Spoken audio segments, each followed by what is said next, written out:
Assalamu alaikum everyone. In today's lecture we are going to talk about polytypic species. In the previous lecture we have discussed about subspecies and monotypic species. So today's lecture is about the polytypic species. As the name is indicating, poly means many and typic means type. It means many type of species. So if a genus contains two or more than two types of the species, it is known as the polytypic species. In the monotypic species, we said that genus contains only one species, that was the monotypic. But in polytypic species, if the species contain two or more than two subspecies, they are known as the polytypic species. So if I talk about the example of polytypic species, the example is of the tiger.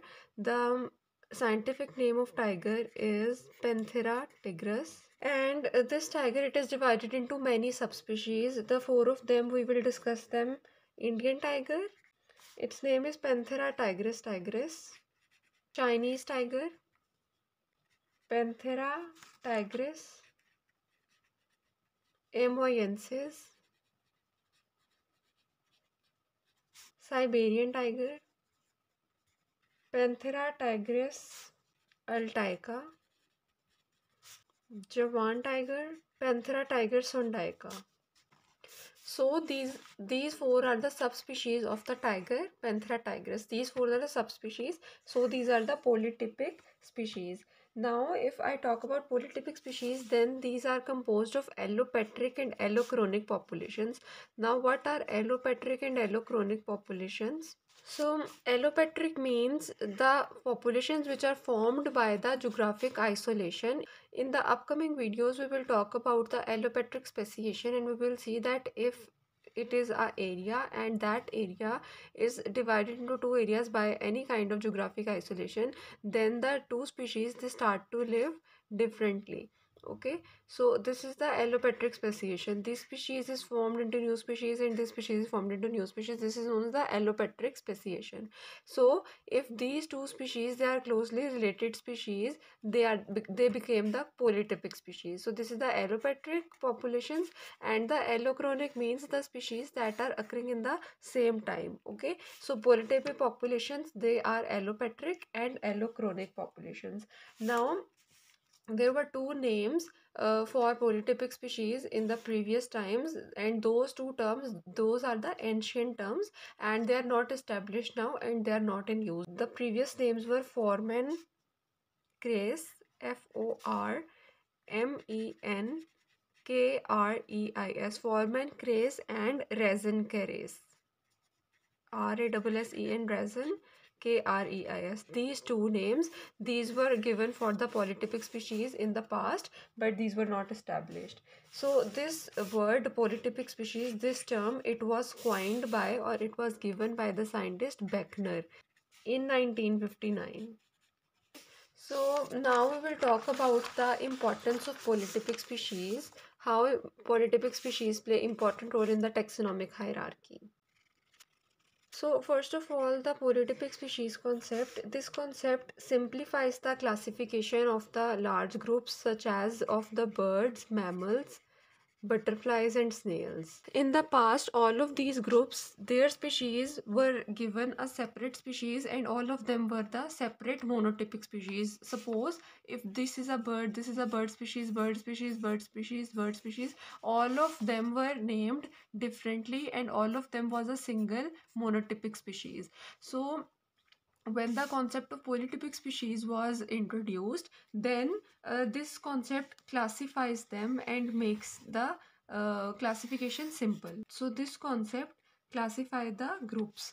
Now the second point is that as I've told you that before polytypic species, all the species were regarded and called as monotypic species. So the classification at that time was complex. But after the concept of polytypic species, reclassification took place. The organisms, the species were reclassified, the taxonomic hierarchy was reclassified, and it was made to simple, from complex to simple. So the reclassification brought clarity in the system.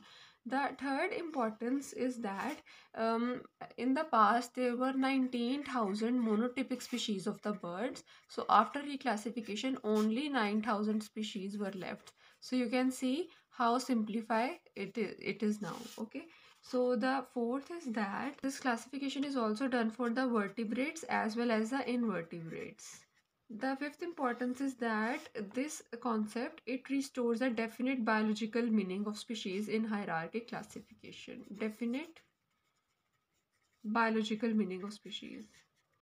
The sixth importance is that polytypic species, it gives the best evidence for the process of allopatric speciation. As I've already told you that allopatric speciation means the formation of the species due to the presence of a geographic isolation. Okay, so allopatric speciation, it is proved by polytypic species. Okay, so the seventh point is that it is the best evidence or best proof for evolution. Now we will talk about the difficulties in the application of polytypic species.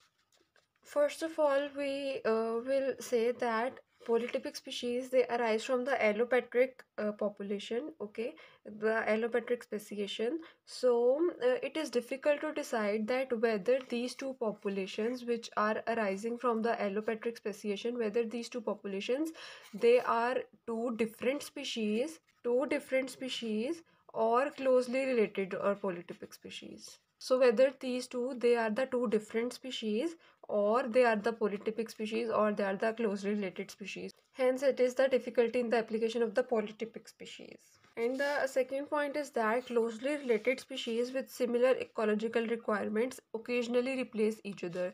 Now, suppose these are the closely related species, so their ecological requirements are the same and they will replace each other geographically. Then it is difficult to decide that whether these two are the full species or whether these are the subspecies. Okay, and the third point is that isolated populations, they are in the middle of process of evolving. Okay, we are saying that polytypic species, these are the species which are under the process of evolution. Okay, so they're in the middle of the process of evolution and they are going to be new species in the future. Hence it is difficult to classify them for the present moment. Now we will talk about occurrence of species in the animal kingdom. So in animal kingdom, 40 to 80% of the polytypic species occurs, and those species are of mammals, birds and snails. Okay, so the next point is that there are some specialized groups such as sibling species and the host specified parasites, means the parasites that are dependent on the single type of the host. Okay, so the groups of the sibling species and the host specific parasites, mostly they do not have the polytypic species. These groups, they do not possess polytypic species, but very rarely, okay, polytypic species can occur of these groups, but rarely they may also have polytypic species. The next point is that polytypic species lack simplicity due to its multidimensional property. Lack simplicity. In the previous video, we talked about the non-dimensional species. So being multidimensional means it has many dimensions, mean the dimensions of the time and the space. Okay, so polytypic species are multidimensional, and due to the multidimensional concept, it lacks the simplicity. Now we will talk about the problems in nomenclature of the polytypic species. As previously we discussed that all the polytypic species were named as the monotypic species in the past. So the monotypic species, their name was binomial, and now for the polytypic species we have to give them the trinomial name. So let us discuss the example of white wagtail. White wagtail, it is a small bird which lies on the bank of the rivers. Okay, so firstly, for the very first time, this species, this bird, it was identified by Linnaeus. Linnaeus named it as Motacilla alba, and the population which Linnaeus studied, that was the Swedish population of the birds. Okay, so Linnaeus identified that white wagtail as Motacilla alba, and now this bird, it has many species and it is of many colors like yellow, reddish and brown. Okay, so in the other countries, the other scientists, independently discovered the species of the wagtail bird. Okay, so they were independent. They didn't know that Linnaeus had already identified this species. Okay, so 8 to 9 scientists were there who discovered the white wagtail species independently in the other geographical regions, and they named the species on their own. Okay, and those species were recognized as the monotypic species. These 8 to 9 species, what were those? I have written the names here. The species Motacilla alba alba, it was named by Linnaeus. Then Motacilla alba lugubris by the scientist Temminck. Motacilla alba duquensis by Sykes, and hence the 8 to 9 species of the birds which were recognized by different scientists. Okay, so after some time, when it was known that white wagtail, it is the single species and has the many polytypic types, means only one species, it has many other types which were named by the other scientists. These 8 to 9 population, these were found to be the subpopulations of Motacilla alba. So now there was the problem that which name should be given the priority. Then here comes the concept of principle of priority and the synonymy.